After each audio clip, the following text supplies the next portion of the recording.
You're welcome in this quick tutorial. We are going to show you that how to change TikTok private account to public. It's super easy and we will make sure you get it right.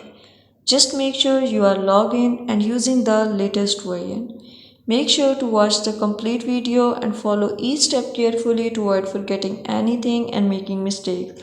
How to make TikTok account not private, make it public. First of all, click on the TikTok app, click on the profile icons, click on the three lines which appear at right top corner, click on settings privacy. Now click on the privacy icon. You can see here your account is public, make it private, click on it.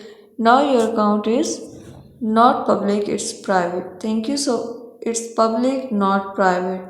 Now your account is being public. Thank you so much.